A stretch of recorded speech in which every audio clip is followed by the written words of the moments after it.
Нөгөө цууд болохоор нохоо золдог гэж Монголын төрийн өмчт аж ахуйн нэгжүүд дээр бэд томилохоор бэтүүд нь баяждаг эсвэл улаан намын цагаан байрныхын сонгуулийнхаа мөнгийг хийдэг нэг тод жишээ нь л юм. Тэгээ одоо энийг хүчингү болгоё гэдээ орж ирж байгаа, санаачилж байгаа цэнгүүн гишүүнд бас талархал илэрхийлье. Ер нь бол энэ тогтоолын төслийг дэмжиж байгаа.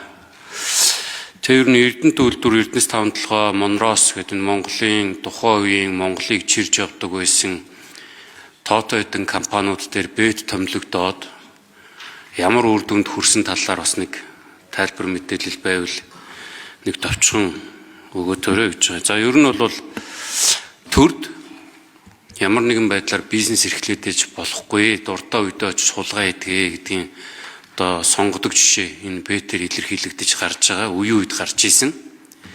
Хэрийн төрийн өмчийн хороо, төрийн өмчийн бодлого зохицуулалтын газар энэ ажлын хэсэгт орсонд нь бас талархаад байна. Яагаад тэгэхээр би нэг хоёр асуулт асуух гэсэн юм аа. Бэд томилогдоод гарсан одоо хариуцлагагүй одоо үр дүнд нь хариуцлага хүлээж исэн хүн байна уу гэж нэгдүгээрт. Хоёрдугаарт нийт үнийн дүнтэй нь холбоотой одоо энэ бэд очоод хэдийн хэмжээний одоо үнийн дүнтэй асуудал шийдэж ямар үр дүнд хүрж исэн бэ гэдэг талаар тодорхой хариултууд өгөөч гэж нэг хоёр асуулт. Энд хариулт авъя. За, төрийн өмчийн бодлого зохицуулалтын газар ажлын хэсэг хариулъя. 3 дугаар микрофон. Бэд томилоод ямар үр дүн гарсан талаарх бодиттой бас мэдээлэл өгнө гэж.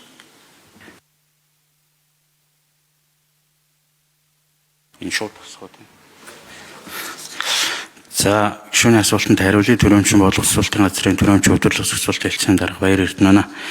За ер нь бол нэр бүхий 6 компани дээр одоо бүр эрх төлөөлөгч томилох, за онцгой дэглэм тогтоох юм асуудал өнгөрсөн хугацаанд бол хийгдсэн.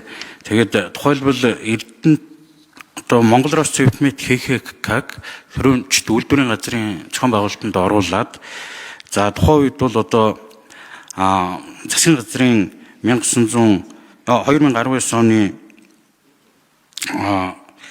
103 дугаар тогтоол за төрийн өмчийн бодлого зохицуулалтын газрын 2019 оны 4-р сарын 20-ны өдрийн 9-р тогтоолоор Мөнх бат гээд хүнийг бол томилсон. За энэ бол бэд томилох одоо процессор биш, зүгээр төрийн өмчт үйлдвэрийн газрын захирлыг томилох хэлбэр ингээд явсан байгаа. За тэр Мөнх бат захирал бол үндсэндээ энэ онцгой байдал тогтоосон одоо хугацаанд бол 4 жил энэ үйлдвэрийн газрыг удирдах ажилласан байдаг. За ер нь одоо нийт улсын төсөв төлрүүлсэн татвар хураамжуул тухайн одоо онцгой байдлын тогтоохын өмнөх жилээр 2018 онд нэг 12.3 тэрбум байсан. За онцгой байдал тогтоосон жил 28.7 тэрбум болсон.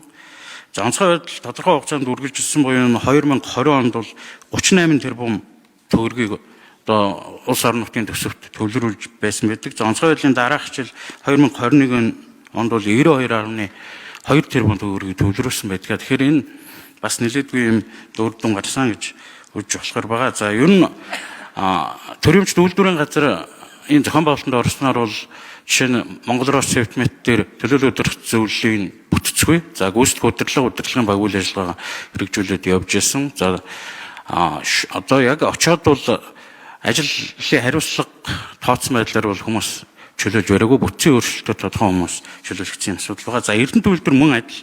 Ер нь бол бас их хурлын 23 дугаар тогтоолоор 2017 онд энэ улсын одоо төрийн өмчт үйлдвэрийн газрын зохион байгуулалтанд оруулах шийдвэр гараад за 2019 оны 102 дугаар засгийн газрын 102 дугаар тогтоолоор за Эрдэнэт үйлдвэрийг бол төрийн өмчт үйлдвэрийн газар болгон өөрчлөн зохион байгуулсан.